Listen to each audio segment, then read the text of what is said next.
Chers spéculateurs, bonjour et bienvenue dans cette vidéo hebdo du samedi. L'or est potentiellement en train d'entrer dans une phase mania. Donc là, c'est pas va entrer, c'est on a le signal qu'on est censé être entré dans une phase mania. Ça signifie qu'au cours des prochaines semaines et des prochains mois, les médias risquent de ne parler plus que d'or. Allez, analyse du marché des cryptos avec le BTC. Donc une semaine où à nouveau on vient tester la zone de support. Donc là, on commence vraiment à avoir quelque chose qui une fois, deux fois, trois fois, quatre fois. Donc là, cette zone, elle est très très importante. Il ne faut pas qu'on la casse. On a ici un petit pivot qui est bien identifié. Vous voyez, on a fait un creux. Là, on est en train de faire le deuxième creux. Donc si on le casse par le haut, ce petit pivot, on pourra bel et bien dire qu'on est en train de former une très belle marche d'escalier et que ce petit canal haussier pourra reprendre et bien tout simplement toute sa personnalité. Voilà, en mensuel, je vous rappelle que le BTC reste dans cet énorme canal haussier en pointillé et qu'on a fait une, deux et trois marches. On sera en train de faire la troisième marche d'escalier et peut-être qu'on assisterait derrière à cette fameuse envolée. Vous savez, le BTC, il nous a toujours habitués à faire sur la fin de ces cycles des envolées qui sont de type climax run ou hyper climax run. Pour le moment, on n'a pas du tout eu ça. Pour le moment, on a simplement eu quelque chose de long et régulier. Ces petites marches d'escalier en hebdomadaire qu'on voit se former en prenant du temps, ce ne sont pas des logiques de phase mania. Une logique de phase mania, c'est quand vous allez voir des semaines s'enchaîner comme ça à la hausse sans voir de consolidation en hebdomadaire. Donc là, on n'est pas du tout dans cette phase mania. Et si cette petite marche là d'escalier tient ses promesses et qu'on casse vers le haut, on pourra peut-être entrer là dans cette phase mania. Donc affaire à suivre, en tout cas pour le BTC, voilà, rien n'a changé depuis qu'on est passé dans cet état de marché haussier. Pour moi, c'est le haut du canal là, que l'on vise. Et c'est simplement, ça prend un petit peu de temps, mais le moment où ça se mettra à accélérer, voilà. Bien entendu, le scénario qui invaliderait ça, ce serait que cette marche d'escalier actuelle, là, on la casse vers le sud et là, ça bloquerait, ça casserait la dynamique de mes attentes. Mais pour le moment, on n'y est pas. Allez, le XRP en mensuel, toujours en train d'effectuer cette petite consolidation autour des plus hauts historiques. Je vous rappelle que la dynamique qui a été lancée avec ce magnifique triangle, elle a encore beaucoup de potentiel de hausse. Donc on va aller voir maintenant en weekly ce qui s'est passé cette semaine. On a été chercher assez bas ici, là. On a fait une belle petite mèche. Donc là, on est toujours dans cette logique de construire un triangle autour de la zone des ATH. Donc ça devrait prendre un peu de temps, probablement quelques semaines, quelques mois, et de là on pourra voir si on casse vers le nord, on pourra probablement assister à un nouveau, voilà, boum, quelque chose d'assez directionnel et fort sur le XRP. Pour le moment, c'est juste une latéralisation avec un sentiment de marché derrière qui est celui d'une extraction de ce triangle, donc un sentiment de marché qui reste très haussier. Alors l'Ether, il est en sacrément mauvaise posture. La semaine dernière, on a cassé là, ici, le bas de cette espèce de canal en pointillé. Cette semaine, on a fait un espèce de magnifique doji. Alors peut-être qu'on aurait un point bas ici. Au lieu qu'il ait eu lieu ici, il aurait lieu ici. Et on serait toujours dans cet état de épaule, tête, épaule de continuation de tendance qui nous fera une énorme tasse et anse. Et si on est à casser ici, voilà, on pourrait relancer quelque chose de très fort et très vif. Donc affaire à suivre. En tout cas, l'Ether est clairement à la traîne et on va voir s'il est beaucoup plus volatile que ses compères. Donc on va voir si, bien tout simplement là, ce qu'on vient d'enregistrer ici, c'est le point bas. Et auquel cas, on devrait aller travailler ce petit pivot et le casser à la hausse pour repartir sur une grande consolidation. Donc voilà. Mais l'Ether est clairement à la ramasse totale. Là, c'est vraiment... Pour moi, ça a été l'une des, entre guillemets, des plus grosses déceptions de ce nouveau bull market parce que je m'attendais davantage à ce que de là, vous voyez, on avait eu ce mois-ci, décembre 2024, janvier 2025, la volatilité qui se tassait. Et là, si ça continuait à se tasser et qu'on breakait vers le nord, on avait un signal de top départ de bull market qui était magistral. Sauf que de là, boum, on est parti vers le sud, beaucoup de volatilité. Et puis là, on a continué pendant 1, 2, 3 mois. On est sur le 3e mois. Donc là, voilà, ça a bien détruit cette logique de grande tasse séance. On est sur quelque chose de beaucoup moins propre.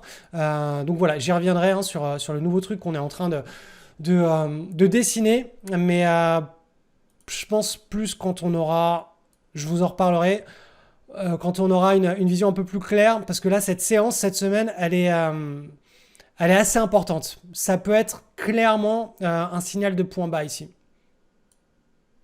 Allez, rapide analyse des matières premières, donc un panier de matières premières qui est formulé sous la forme d'un tracker DBC. Donc là, vous le voyez, on a ce magnifique canal qui nous dessine une belle partie de ping-pong. Donc pour le moment, là, vous voyez, on a une très très belle semaine. On va aller chercher le support. On a récupéré le support en clôture. Donc là, c'est vraiment typique hein, d'une contraction. Là, on a eu une séquence de volatilité assez forte hein, suite à la semaine précédente. Mais là, cette semaine nous montre que la contraction de la volatilité, donc si vous regardez bien cette histoire, vous voyez que la volatilité là, entre ces deux bornes, elle est très faible. Et cette partie de ping-pong là, elle est très faible comparativement à tous ces grands mouvements qui ont eu lieu auparavant. Donc cet état-là, c'est un état qui prépare un gros mouvement comparativement à ce qui s'est passé avant. La volatilité est extrêmement faible, donc il y a toujours derrière un énorme mouvement qui se met en place. Reste à savoir est-ce que ce sera vers le sud ou vers le nord. Vous connaissez déjà mon point de vue, je le partage avec vous depuis longtemps. On est censé être rentré dans un nouveau cycle de normalisation des taux d'intérêt avec une inflation qui sera beaucoup plus prononcée que ce qu'on a vécu au cours des 30 dernières années. Donc j'ai du mal à voir les matières premières se mettre à casser par le bas et à chuter très fort. Au pire, si ça devait casser par le bas, on aurait juste quelque chose qui d'un point de vue de chartiste donne ça. On reporte l'amplitude de ce petit channel très peu volatile et ça nous donnerait là, un objectif. Et bien entendu, par contre, c'est là où on a les vraies asymétries. Si on casse par le haut, qu'est-ce qui se passe? On reporte quelque chose de très important et on le reporte vers le haut, comme ceci. Ce qui fait que, vous voyez que la différence quand on établit un scénario de trading, c'est si je shorte les marchés là, s'il y a une cassure et que je shorte, j'ai juste un tout petit bout de viande à prendre là. Si je prends la cassure haussière, j'ai un énorme bout de viande à prendre. Donc l'idée, c'est pas d'avoir raison ou tort. Vous pouvez avoir raison juste une fois sur trois. Hein. Là, chaque fois, vous prenez la cassure, boum, ça revient à l'intérieur, vous vous faites sortir. Une nouvelle fois la cassure, ça revient à l'intérieur, vous vous faites sortir. La troisième fois, allez, c'est la bonne. Et là, vous prenez un grand mouvement. Donc même en ayant raison une fois sur trois, le plus important, c'est quand vous avez raison fort. Et quand vous avez tort, vous perdez un petit peu, vous rendez au marché. C'est comme ça que ça marche. C'est tout l'opposé, je le répète chaque semaine, hein, mais c'est tout l'opposé de ce qu'on nous apprend à l'école où il faut tout le temps avoir raison sur le maximum de questions. Il faut faire le maximum de bonnes réponses. Là, c'est pas ça la logique. Donc en tout cas, voilà, sur les matières premières, on est toujours... Hein, dans cette histoire de contraction de la volatilité sur un nouveau cycle qui a débuté suite à la crise Covid et qui pourrait se répercuter sur là, une nouvelle vague haussière qui serait déclenchée sur une clôture au-dessus, là peut-être courant 2025 hein, si elle venait à se mettre en place. Et si on clôture en dessous ce petit channel, tout simplement les objectifs sont finalement relativement faibles. Allez, l'or coté en dollars, donc la grande inconnue, hein, vous savez, ça fait plusieurs semaines que j'en parle, c'est est-ce qu'on casse ce canal haussier et on rentre dans une logique de mouvement parabolique, donc une accélération qui pourrait être assez forte et insoutenable sur le long terme, mais très soutenable à court terme. Hein. Vous savez, c'est ce qu'on observe sur les fins de cycle des matières premières. On a toujours cette vague impulsive qui est très directionnelle, ou comme ce qu'on a vécu sur les 2 derniers bull markets sur le Bitcoin, des vagues où les consolidations sont tellement courtes dans le temps qu'on les voit même plus en hebdomadaire ni en journalier. C'est des mouvements qui sont extrêmement directionnels et bien entendu la logique c'est que si on casse par le haut ce canal, c'est ce qui s'est passé cette semaine, on peut se projeter, on peut rentrer, on peut se dire que mentalement, ça y est, on est entré dans une logique de climax run. Donc cette logique de climax run, elle pourrait pousser les cours de l'or très haut, très fort pour le reste de l'année 2025. Donc voilà, affaire à suivre, mais en tout cas, là, ce signal, ici, hein, de cassure de canal, ça veut simplement dire que là, on pourrait avoir quelque chose qui se verticalise de plus en plus au cours des prochaines semaines. Donc de là, le scénario qui invaliderait ce nouvel état, ce serait tout simplement qu'on vienne clôturer en dessous des trendlines là, que je vous ai mis en noir, qu'on vienne clôturer en dessous et qu'on commence à consolider. Là, ça remettrait en cause cet état de climax run. Les climax run, c'est des états qui sont extrêmement rares.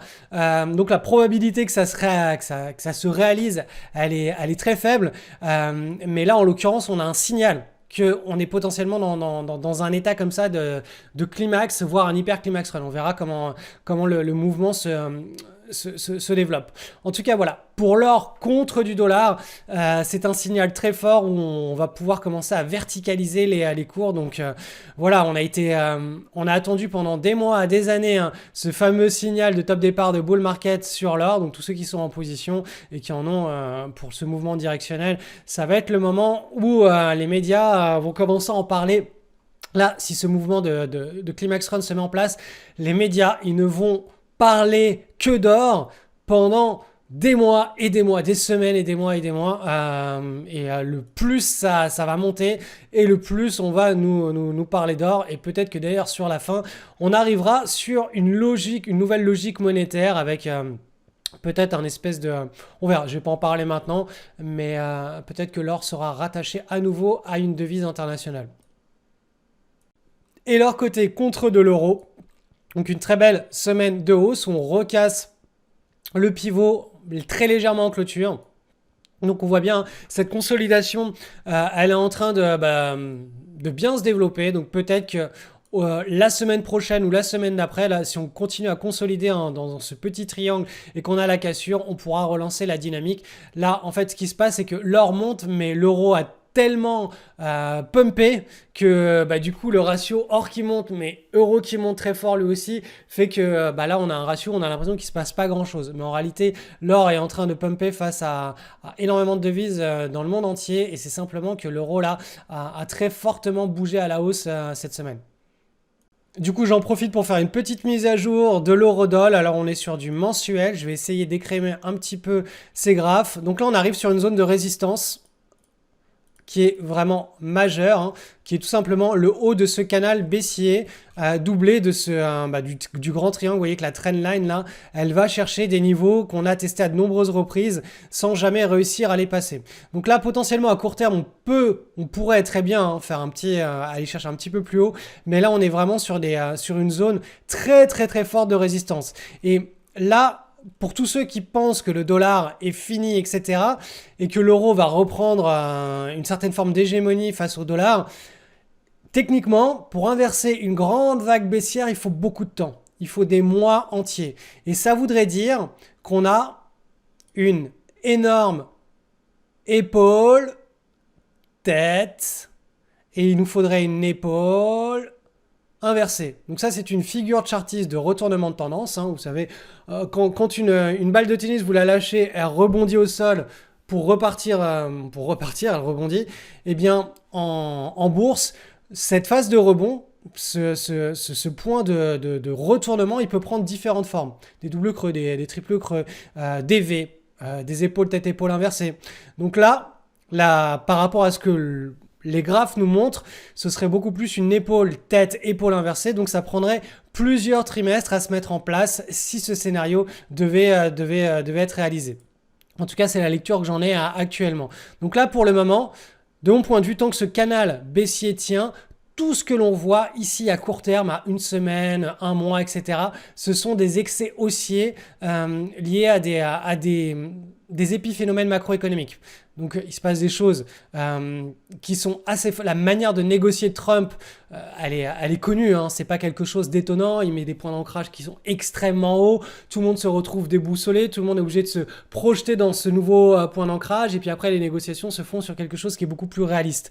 Donc là on voit bien l'impact de la négociation de Trump et les points d'ancrage extrêmement hauts, c'est un impact très fort sur l'eurodoll, l'euro s'est remis à monter très fort au dollar qui a fortement chuté, mais dans la logique de moyen long terme, donc dans la logique du cycle économique qui se déploie depuis la crise des subprimes, on est toujours sur un euro qui s'affaiblit face au dollar. Donc de mon point de vue, pour le moment, tant que ce canal baissier tient, on garde ce sentiment de marché et tous les mouvements là de hausse de l'euro face au dollar restent des mouvements entre guillemets volatiles et ce qu'il faut garder à l'esprit, hop, c'est beaucoup plus pour le moment, voilà, le retour vers quelque chose de beaucoup plus vers le sud. Donc, si vous ne savez pas comment arbitrer cet euro face au dollar dans votre patrimoine, moi, ce que je fais personnellement, je fais dans toute la partie monétaire ou obligataire, la partie un peu cash de mon patrimoine, je fais 50-50. Donc, il y a 50% en euros, 50% en dollars. Et ces moments-là, là où il y a des excès, je les utilise simplement pour rééquilibrer ce 50-50. Donc, il y a 50%. C'est de l'euro rémunéré très faiblement sur du pseudo-monétaire en euros, 50% en dollars rémunéré correctement sur des obligations de 3 mois à 1 an étatiques en dollars américains. Et donc, le 50-50 fait que tous ces mouvements volatiles liés au marché des devises, eh bien, on n'a plus besoin entre guillemets, de s'en faire. Et là, ok, de toute façon, si ça monte, je suis gagnant. Si ça baisse, je suis quand même gagnant. Et s'il y a un mouvement qui est extrêmement fort face à un autre, je peux dire c'est un moment où je vais faire un rééquilibrage. Il y en a un qui va passer peut-être à 53 ou 54 par rapport à l'autre qui est à 46. Boum, je revends l'excédent et je refais mon rééquilibrage. Donc, si vous n'avez que des euros ou que des dollars dans votre patrimoine et que vous avez un patrimoine assez conséquent, cette logique de lisser les fluctuations avec la partie monétaire en faisant du 50-50, moi de mon point de vue, en tout cas, je trouve qu'elle fait énormément sens dans mon patrimoine parce que dans tout ce qui est géré en permanent portfolio, c'est-à-dire mon portefeuille Black Swan, celui où je ne fais qu'un rééquilibrage une fois par an, j'ai pas besoin de timer les marchés, j'ai pas besoin de me dire est-ce que je dois faire des mouvements ou pas des mouvements parce que j'anticipe que l'euro ou le dollar va descendre, parce que l'or va monter ou va descendre, etc. Non, tout est équilibré proprement. Et après, ça, j'ai pas besoin d'y toucher. C'est typiquement une façon de gérer qui permet d'avoir des gros atouts fiscaux puisque vous ne réalisez entre guillemets jamais vos plus-values. Les seules plus-values que vous réalisez, c'est pour faire des petits rééquilibrages, donc c'est sur des petits montants, mais au même moment, enfin bref. C'est des choses qui conviennent très bien quand vous êtes en private banking parce que les frais de transaction sont extrêmement chers ou que vous n'avez pas trop de possibilités de suivre les marchés.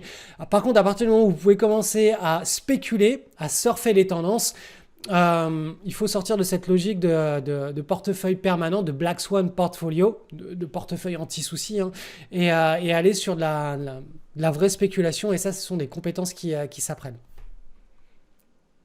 Donc je l'ai déjà annoncé, je ne formerai plus en bourse, je ferme mon école de bourse. C'est la dernière session là qui est en train de s'achever là dans un mois et demi. La session annuelle qui fait septembre jusqu'à juin se fermera. Donc voilà, je suis en train de récolter les derniers témoignages de cette dernière session et avec la team, puisque la team du coup elle va pas se retrouver entre guillemets sans travail à rien faire. On est en train de réfléchir pour tout simplement à tous les anciens de toutes les dernières promotions leur proposer un canal de suivi des marchés, des opportunités. Donc c'est quelque chose que je communiquerai en privé, ça concernera que les anciens qui ont déjà fait partie des 9 précédentes sessions LSL. L'idée ce sera de présenter avec un... Alors moi je ne participerai plus du tout à ça, ce sera que la team, mais il y aura un grand live une fois tous les un mois et demi sur une grande conférence qui a déjà été abordée dans LSL, le suivi des opportunités chaque jour, chaque semaine, un groupe d'entraide. Ce sera un accompagnement tout simplement dédié aux anciens qui m'avaient beaucoup réclamé ce format-là sur un tarif qui est extrêmement bas, de manière à pouvoir rester dans cette communauté et entretenir ce mindset quels que soient les cycles de marché.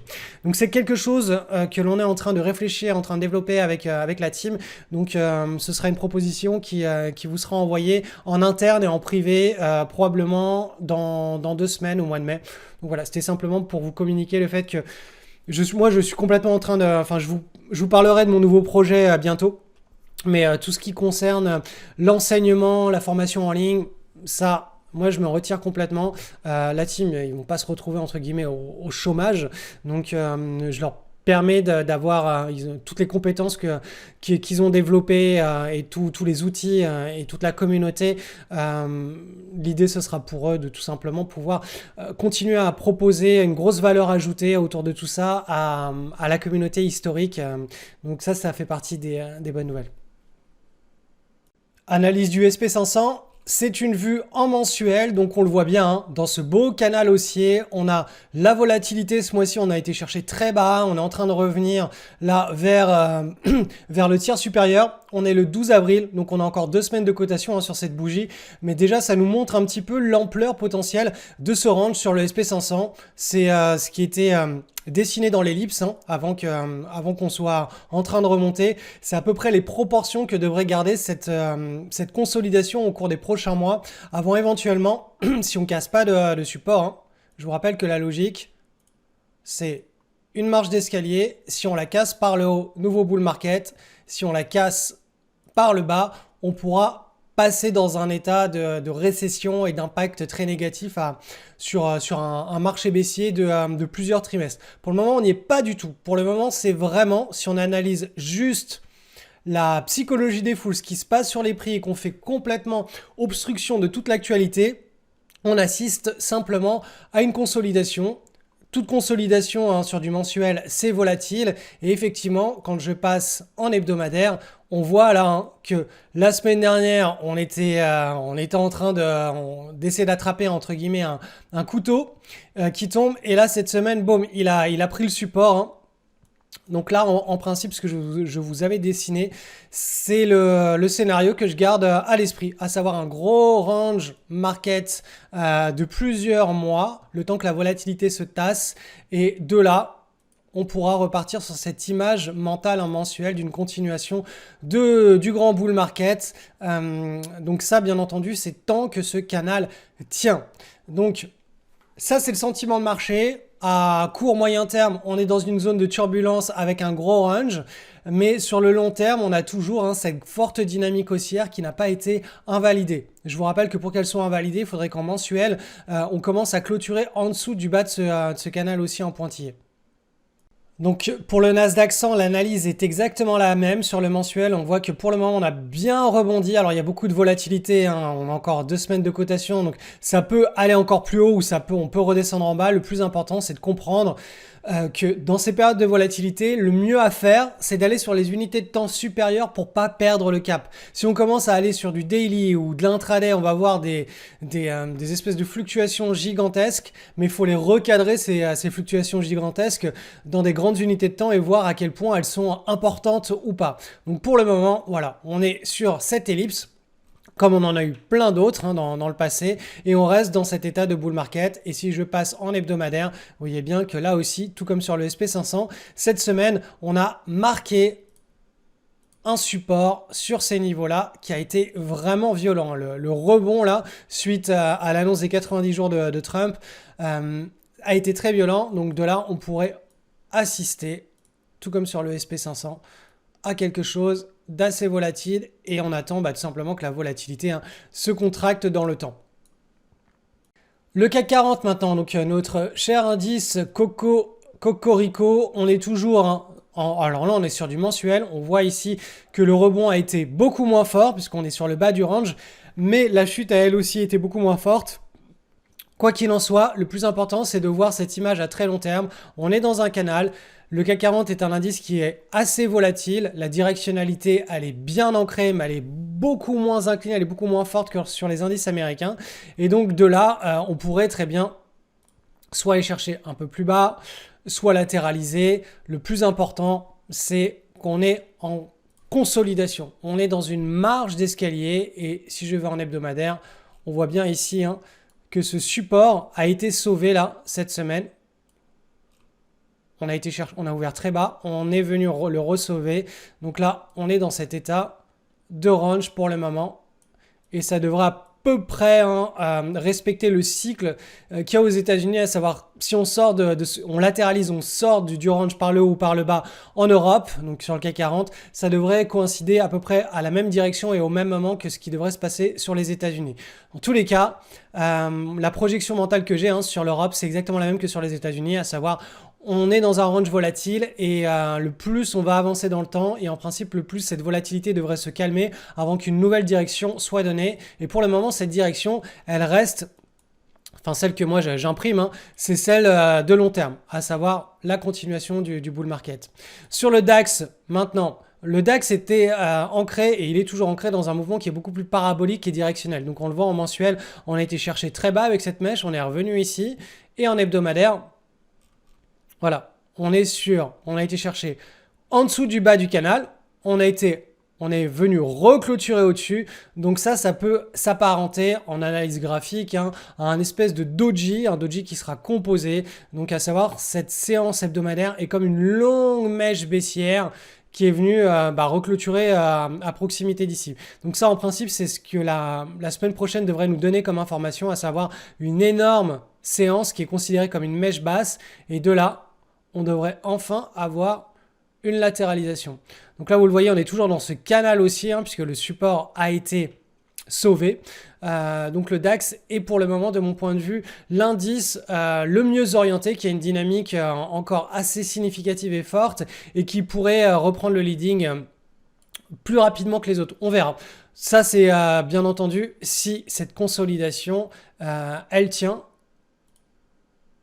et qu'elle se fait dans un range sur quelques semaines. Donc voilà. Pour le moment, le sentiment de marché à court moyen terme, c'est de la volatilité et c'est un range. Et le sentiment de marché à très long terme reste haussier. Donc pour tous les swing traders qui essayent de trouver des opportunités en hebdomadaire et en journalier, c'est une période pendant laquelle vous pouvez partir en vacances. C'est pas très utile de lancer ces screeners tous les soirs, au moins le temps que la volatilité se calme. Et on pourra voir de là si on part sur une logique de V-bottom comme ce qu'on a vécu pendant la crise Covid. Le V-bottom, je vous rappelle, c'est quelque chose où on part et on repart, donc on rebondit assez fort et on repart directement sur des nouveaux plus hauts sans prendre le temps de contracter la volatilité dans un range. C'est des phénomènes qui sont assez rares, qui sont des retours de bâton de l'ampleur de ce qui a été déclenché sur la baisse. Si une surréaction baissière, on peut très bien se retrouver dans une logique de V-bottom à repartir sur de nouveaux plus hauts assez rapidement. Donc ça, on le suivra en direct, semaine après semaine ou mois après mois.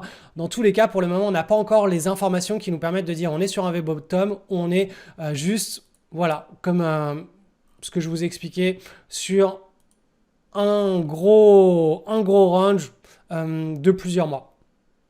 Alors je sais, ça fait quelques semaines déjà que je vous bassine avec mon nouveau projet que je garde secret, mais je pense que dans une dizaine de jours, je vous enverrai une présentation. Je pense que je vais faire ça au format vidéo pour vous présenter tout ça. Donc si vous êtes inscrit sur ma mailing list, vous recevrez ça. Sinon, inscrivez-vous, le lien est en description.